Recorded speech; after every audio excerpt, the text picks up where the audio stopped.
안녕하세요. 민서 마케팅 꿀초가란입니다. 오늘은 챗GPT에 대해서 이야기를 해볼까 하는데요. 살짝 유행에 뒤처진 감이 있긴 한데 사실 이거 유행이라고 하기에도 좀 거대한 흐름인 것 같아요. 저도 민서 조아란 마케터 알아? 이렇게 쓸데없는 작업들을 몇 번 해보긴 했는데 검색 결과값이 정확한 듯하면서 미묘하게 제 이야기가 아니더라고요. 어떻게 쓰는 건지 잘 모르겠고 믿을 만한 건지도 도통 모르겠어서 자주 사용하진 않게 되더라고요. 그렇지만 또 마냥 손 놓고만 있기도 뭐하고 세상이 너무 빨리 변하잖아요. 인공지능을 어떻게 활용하는지 그리고 데이터를 어떻게 이해하고 가공하고 활용하는지가 앞으로 이 시대를 살아가는데 너무너무 중요한 필수 지식이 된 것 같아요. 그래서 늦기 전에 이걸 가지고 내가 뭔가를 해야 된다. 더 이상 미룰 수 없다. 라는 결론에 이르러서 오늘 진짜로 공부를 하러 가보려고 합니다. 직장인의 갓생이라고 하면 예전에 어학 공부가 엄청 많았잖아요. 사실 근데 어학도 유행이 지난 것 같아요. 이제는 데이터다. AI다. 저뿐만 아니라 많은 직장인분들이 이런 고민을 하고 계실 것 같아요. 그래서 오늘은 저 같은 직장인들에게 코딩 교육도 하고 IT 인프라도 제공하는 코딩 교육회사 앨리스에 한번 가보려고 합니다. 안 그래도 다음호 리터 주제가 챗GPT라는 거예요. 미님사의 대표 문혜진 리터에서 챗GPT를 다룬다? 얼른 가서 근본을 배워와야 한다는 저의 어떤 의무감이 발동해서 그 김에 또 저만 궁금한 게 있는 게 아니잖아요. 편집자들이 챗GPT에 대한 관심이 굉장히 많더라고요. 이 질문들을 싹 다 모아가지고 앨리스에 가져가서 궁금증을 시원하게 해결하는 시간을 가지려고 하거든요. 진정한 갓생사를 한번 가보도록 하겠습니다. 반갑습니다. 반갑습니다. 직전의 벼락치기. 직전의 벼락치기.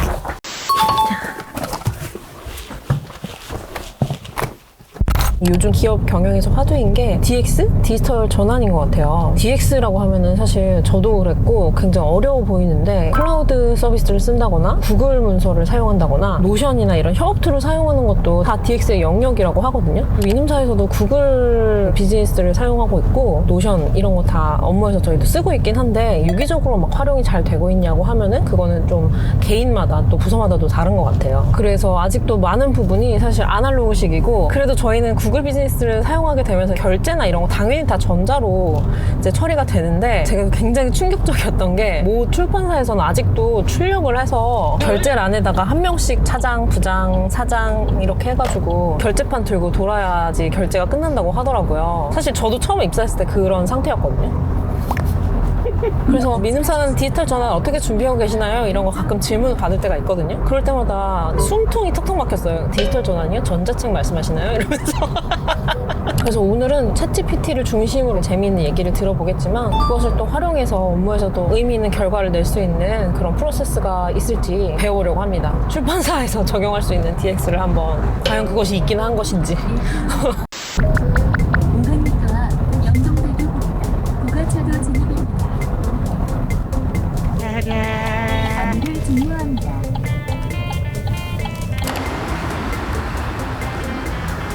네, 지금 이렇게 앨리스에 도착을 했고요. 성수동 한복판에 엄청나게 멋진 건물에 이렇게 위치해 있더라고요. 얼른 들어가서 야무지게 배워보도록 하겠습니다.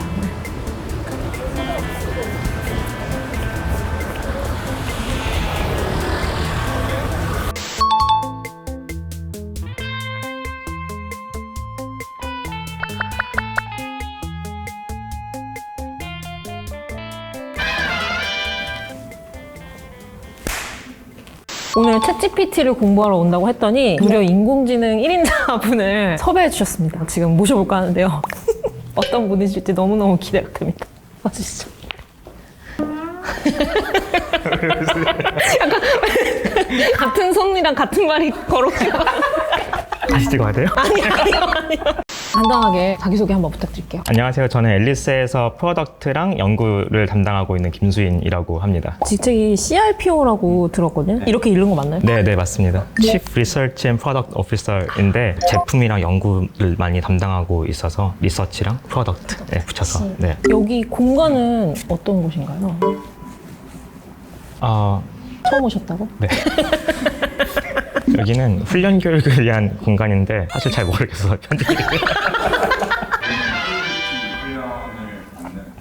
그리고 제가 잠깐 소개해드렸는데 앨리스 인공지능 DX 관련 설명 1인자라고 사실인지 회사 내에서는 강의를 제일 잘하는 것 같기는 해요. 작년에 대기업 임원들 대상으로 강의를 많이 했었고 데이터를 어떻게 분석해야 되고 이걸 통해서 뭐 어떤 지식을 만들어서 팀을 더 확장하고 일하는 방식을 더 진전시킬 거냐 뭐 이런 거에 관심이 많으셔서 이제 그런 것 쪽으로 많이 논의를 했었고 저희가 가지고 있는 뭐 교육 같은 것들도 같이 진행하고 이제 그렇게 많이 했었습니다. 아니 그리고 제가 너무 재밌었던 게 전화로 배달 음식 주문하기가 싫어서 개발자가 되셨다고. 근데 다들 그렇지 않나요?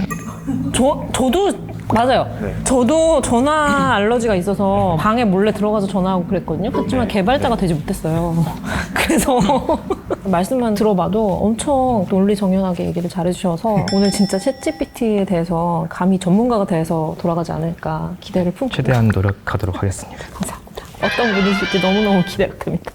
그럼 이제 본격적으로 저희가 궁금했던 거 질문을 드릴 것 같은데요. 저희가 민음사에서 가져온 챗GPT 질문들이 있어요. 먼저 사용법 관련된 질문들이 좀 들어왔어요. 챗GPT의 답변 수준을 올리려면 어떤 형식으로 또 어떤 방식으로 질문하는 게 좋은가요? 라고 논픽션 팀의 김윤지 편집자가 질문하셨거든요. 좋은 답을 듣기 위해서는 이제 구조를 잘 짜야 될 것 같은데 어떻게 하면 좋을지. 제가 몇 개 준비를 해왔는데 첫 번째로 가장 많이 하는 게 요약이에요. 텍스트를 하나의 문장으로 요약해달라고 하는데 저는 이 챗GPT를 요약할 때 정말 많이 쓰거든요. 모두가 시간이 없잖아요. 그런데 막 이만한 아티클 같은 거 있으면 되게 힘드니까 예를 들어서 민음사라는 회사의 나무위키를 보고 소개를 요약을 하고 싶다라고 하면은 여기에 붙여넣기를 하면 되죠. 지금 보시면은 여기에 백틱이 있어요. 백틱이 뭐냐면은 요거거든요. 이거 세 개를 넣는 이유가 이거는 인풋 텍스트라고 알려주는 거예요. 안 넣어도 되는데 넣는 게 모델이 더 정확하게 내가 할 거란 텍스트라는 걸 알 수가 있는 거죠. 이런 식으로 한 문장으로 딱 요약을 해주죠. 맞나요? 과거에는 보수적이었는데 아닌가? 아니야.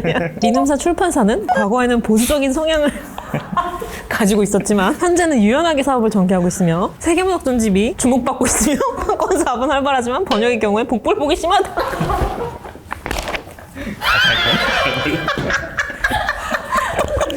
지금 준비하고 있는 도서전 같은데도 회사 소개서를 몇 자대로 줄여서 보내라고 엄청 하는데 그게 진짜 업무였거든요. 왜냐면 편집부에서는 계속해서 하는 150자 이렇게 주는 거예요. 꼭 들어가야 된다 이렇게 해서. 근데 도서전 사이트에서는 100자 정말 얄짤없이 잘라버리는 거예요. 그래서 막 이런 데서 끝나버리는 거예요. 그걸 계속 설랑설레하면서 더 줄여주셔야 된다, 줄일 게 없다 이랬었거든요. 이럴 때 챗GPT한테 100자로 줄여달라고 하면 어느 정도 딱 잘 줄여줄 것 같아요. 네, 그런 거가 되게 좋아요. 그런데 재밌는 거는 일론 머스크라는 사람에 대한 한 문단짜리 설명이에요. 여기에서 이 사람의 이름은 뭐지? 이 사람의 생년월일은 뭐지? 직업은 뭐지? 이거를 보고 이제 하라고 하면 사람들한테 한 몇 초 걸리겠죠? 그쵸. 근데 이거를 이제 보내면은 나오죠. 일론 머스크고 71년 6월 28일생이고 지금은 스페이스X, 테슬라, 보링 컴퍼니의 CEO다. 이런 게 바로 나오니까 굉장히 진짜 편하다. 좋죠. 뭔가 공지를 해야 되는 상황이다 이러면 팩트 체크만 다시 한번 딱 하면 되는. 네네. 저는 솔직히 여기 오기 전까지 제가 당장 쓸 게 많을까? 이렇게 생각을 했거든요. 근데 너무너무 쓸 게 많은 것 같아요. 저희 그 얼마 전에 미는 북클럽 오픈하면서 짧은 아티클들을 소개하고 그 소개한 거에 좀 뭔가 워크시트 같은 걸 만들었거든요. 십자, 가로, 세로, 낱말풀이 뭐 이런 것부터 시작해서 문제 같은 걸 낸 거예요. 근데 그거 그냥 다 사람이 이거 맞나? 나도 모르겠는데? 이러면서 만약에 이거 알았으면은 데이터 뽑아서 그걸로 문제 딱 만들고 이랬으면 엄청 쉬웠을 것 같아요. 두 번째는 미술부 황희선 디자이너가 질문해 주셨어요. 저작권 고정 없는 쓸만한 무료 이미지를 찾아주면 좋겠는데 거짓말을 잘한다는데 괜찮을까요? 라고 질문해 주셨거든요. 이미지에 대해서 조금 얘기를 해주시면 어떨까요? GPT 같은 모델이나 스테이블 디퓨전 이런 모델들은 인풋을 줬을 때 새로운 아웃풋을 만들어내는 생성 모델이에요. 그렇기 때문에 내가 원하는 무료 이미지를 찾고 싶다라고 하면은 구글이나 이런 것들을 쓰시는 게 훨씬 좋으실 거고 이런 이미지는 존재하지 않을 거다 이런 거 있잖아요. 예를 들어 이제 우주에서 말을 타고 있는 우주 비행사 이런 이미지는 잘 없을 거잖아요. 이런 것들은 생성 AI가 정말 잘 만들 수 있죠. 그럼 우주에서 말을 타고 있는 우주 비행사의 이미지를 만들어줘 하면은 되는 건가요? 이미지 생성 모델이 잘 받는 그런 프롬프트가 또 따로 있어요. 하이 퀄리티, 포토 리얼리스틱 이런 약간 그 키워드들이 있거든요. 이런 것들을 붙여서 프롬프트를 길게 쓰면은 잘 나오는 거죠. 아, 그렇구나. 코카콜라에서도 이미지를 생성해주는 플랫폼을 만들어서 병 디자인을 소비자들에게 하는 그런 공모전을 여는 걸로 알고 있는데 그래서 아마추어들이 자동차 디자인도 많이 그걸로 하고요. 아, 신기하다. 황희선 디자이너님 구글링에서 무료 이미지 찾으시고 새로운 이미지는 저도 생성할 수 있게 된 것 같아요. 기자님 어떡하죠? 이런 것들을 앨리스 프로젝트라는 서비스가 있는데 무료로 활용해서 이미지를 만들어 보실 수가 있어요. 신기하다. start.alice.io에 가시면은 여기에서 계정이 없으시면 회원가입을 하시고 계정이 있으시면 로그인을 하실 수가 있어요. 네네. 그래서 여기에 프로젝트라는 서비스가 만들어지고 네. 프로젝트 생성을 누른 다음에 프로젝트 입력을 테스트 이렇게 누르시고 주피터 선택하신 다음에 여기에 스테이블 디퓨전이라는 카드를 만드시고 생성을 하면은 준비가 되는 거예요. 네. GPU를 선택하고 실행을 하면은 이거를 실행할 수 있는 준비가 되는 거고요. 왼쪽에 보시면 스테이블 디퓨전.ipymb가 있거든요. 네. 더블 클릭하시면 셀렉트 이게 있어요. 빨리 감기 버튼 있죠. 이걸 누르면은 여기에 있는 코드가 다 실행이 된다라고 보시면 돼요. 여기서 그러면 단어를 넣어서 이미지를 만들어 볼 수 이미지를 있는 만들 수 거예요? 있죠. 네네. 여기 보시면은 타이니 라쿤, 뭐 플레잉 온 기타 토이 뭐 이런 식으로 있잖아요. 이게 프롬프트고요. 작은 라쿤이 뭐 기타를 들고 있는 이제 그런 토이고 이 라쿤은 서 있고 스탠딩이 컬러는 되게 소프트한 파스텔 컬러 이런 식으로 다 길게 써놓은 거예요. 시간이 좀 지나면 이제 결과가 나오게 될 겁니다. AI가 새로 만든 그림이고 실행을 할 때마다 다르게 나오거든요. 이거 뭐 별로 마음에 안 들면 또 다음 걸로 다시 돌리면 돼요. 저희가 이 모델에 어떤 명령을 내릴지가 되게 어렵잖아요. 그러니까 프롬프트 북이라는 건데 다른 사람들이 이 모델을 가지고 수많은 실험을 하면서 아 이렇게 하면 이러이러한 게 나오더라라고 정리해놓은 일종의 책이라고 보시면 될 것 같아요. 책 표지를 의뢰할 때가 있거든요. 그럴 때 책에서 나오는 내용과 상관 있는 주요 키워드들을 디자이너들한테 제시를 해요. 그럼 그거에 영감을 받아서 디자이너들이 표지를 작업하기도 하거든요. AI에게 키워드를 넣어주고 무드를 좀 잡아보라고 해도 재밌는 표지가 나올 수도 있을 것 같아요. 그래서 여기서 좀 아이디어를 얻으시고 얻어서? 전문가가 앉아서 작업하시면 될 것 같아요. 그렇다고 합니다, 이사님. 지금 작업이 밀려 있잖아요. 도움을 받으세요, 빨리빨리.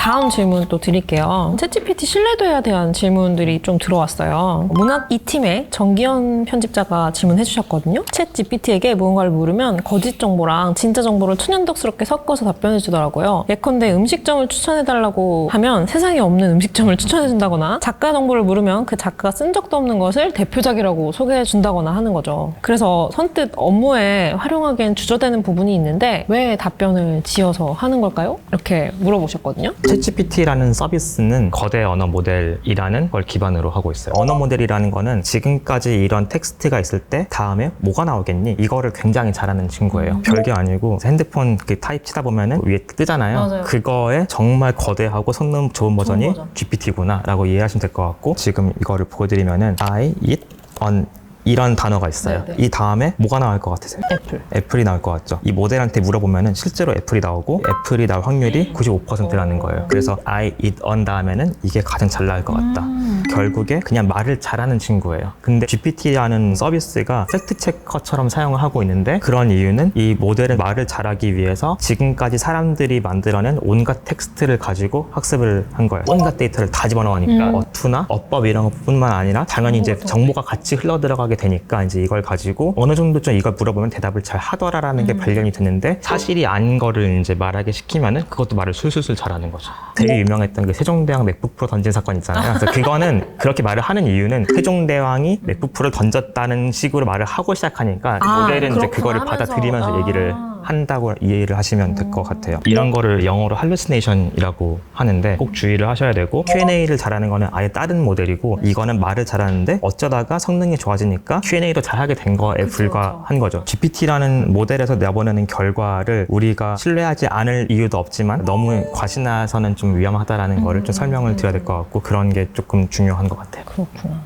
다음 질문은 챗GPT 등장과 동시에 이제 화두에 올랐던 질문이기도 한데 출판계 분들이라면 더욱더 궁금해하실 문제이기도 한 것 같아요. 챗GPT가 작가를 대체할 수 있다라고 하는 거에 대해서 어떻게 생각하시는지 개발자로서. 모델이 너무 빨리 발전을 하고 있기 때문에 2023년 5월 11일 기준으로 말씀을 드리면 지금 GPT 모델의 한계는 엄청나게 긴 텍스트를 생성하는 게 좀 어려워요. 물론 그런 것들이 연구되고 있지만 지금은 이제 그렇고 그래서 소설 써줘 했을 때 책 한 권이 나올 수는 없어요. 그리고 이제 두 번째로는 개발자를 대체할 수 있냐 이런 질문도 굉장히 많이 받거든요. 챗GPT가 인풋에 뭘 주고 아웃풋이 뭘 나와야 되고 어떤 언어를 만들어줘야 되고 이런 로직이 있어야 돼라고 하면 그건 잘 짜요. 근데 결국에 사람이 이건 설계를 해야 되거든요. 소설과도 마찬가지일 것 같거든요. 소설을 쓰는 사람들은 등장인물 같은 것들을 생각할 거 같고 사건도 있고 이제 그런 것들을 머릿속에서 좀 그리신 다음에 글로 녹이실 거잖아요. 그 안에서 챗GPT를 활용하실 수 있는 거는 이런 등장인물이 이러한 사건이 일어났고 이러한 줄거리에 대해서 이런 작가 작가의 스타일로 글을 써달라고 하는 건 잘할 거예요. 적어도 지금까지는 큰 판은 사람이 짜야 되고 그 디테일을 넣는 것들은 잘할 수도 있다. 그쵸. 이 정도로 정리할 수 있겠네요. 네.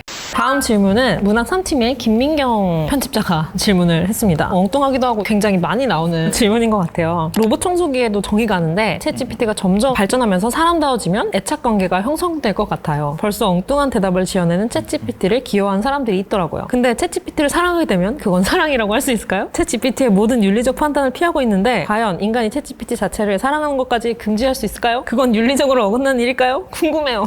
문학 편집자 올림.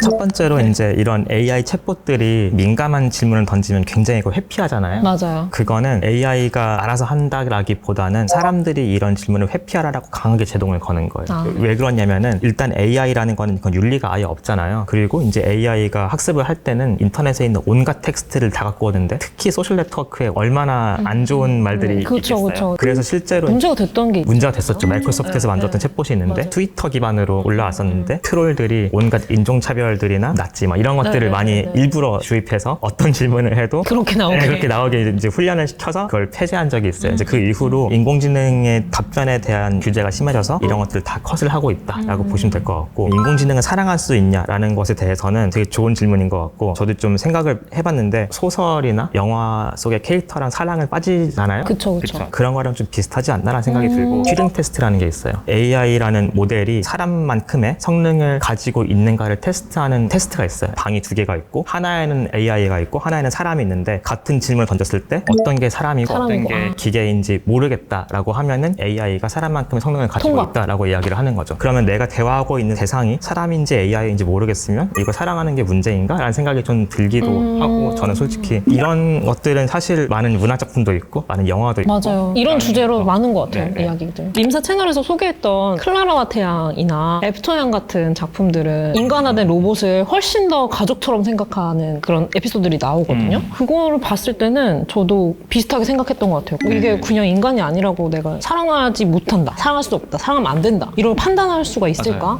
저는 그래서 이런 챗봇이 특히 노년층들에게 큰 도움이 될 것 같거든요. 그럴 것 같아요. 챗봇이라는 게 지금은 개인화가 잘 되진 않지만 만약에 내가 말하는 거를 기억할 수 있고 나에 대한 최적화가 되면은. 된다라고 하면은 정말 좋은 말동무가 되지 않을까 그러니까요. 생각을. 친구가 할머니에게 스마트 스피커를 사드렸대요. 말도 들어주고 내가 원하는 노래도 틀어주고 하니까 여기에 정이 드셨나 봐요. 그래서 가족처럼 대하신다고 주무시기 전에 코드를 뽑고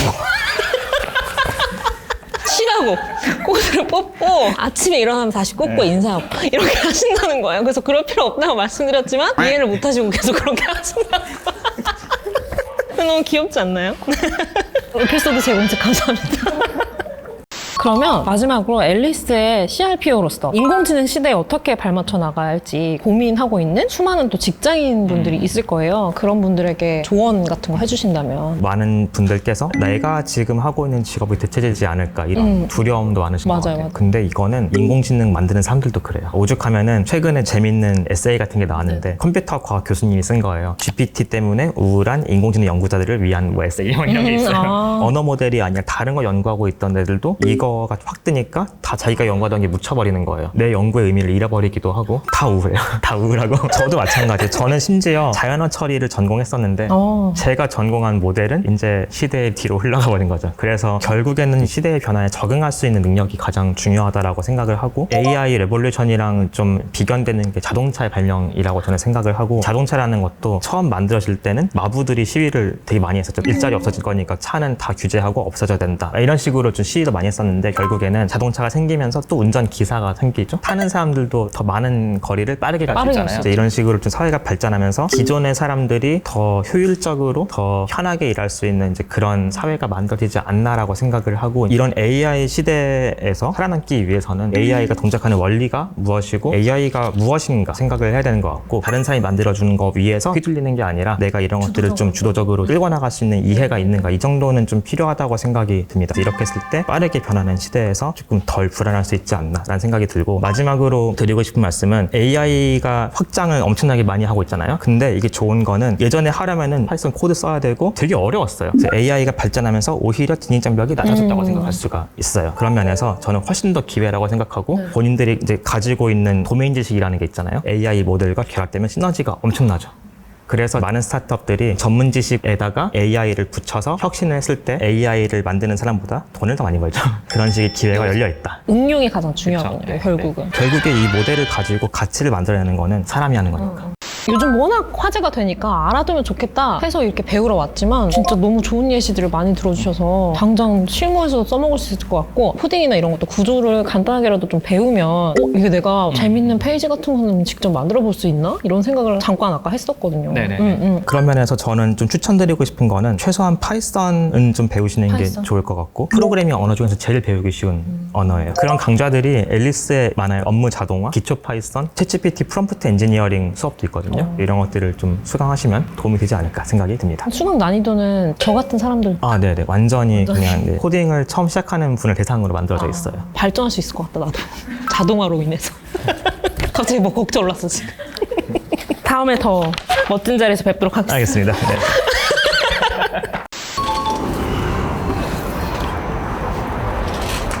오늘 챗 GPT에 대한 궁금증도 좀 해결하고 실무에서 바로 써먹을 수 있는 진짜 실용적인 팁들도 많이 준비해 주셔가지고 막연하게 기대하고 왔던 것보다 너무너무 유익하고 유익함을 넘어서 그냥 너무 재밌었던 것 같아요. 어렵지 않을까라고 생각했는데 전혀 그렇지 않고 마음 같아서는 회사에 가서 바로 막 적용해보고 아까 추천해 주셨던 강의 같은 것도 들어보고 싶은데 어떻게 될지 모르겠네요. 장담하지 못하겠지만 지금 마음으로는 너무 그렇다. 아 근데 14년 차 직장 생활을 해도 새로 계속 뭔가 배워야 된다는 사실이 좀 야속하기도 하지만 그래도 배울 게 있다는 게 또 즐겁기도 하고 그런 것 같아요. 벅찬 마음으로 퇴근해볼까 재밌는 건 재밌는 거고 퇴근은 퇴근이지. 오늘 출판사 채널에 나오신 거잖아요. 소감이 어떠신지. 민음사는 제가 어릴 때 세계문화 전집으로 책장에 꽂혀있는 민음사요. 그 조그만 게 좀 기억이 나고요. 그 채널에 출연하게 돼서 굉장히 영광이고 제 딸내미도 좀 참조 출연을 짧아보. 네. 아빠 찬스 이 정도만 좀. 너무 귀여워.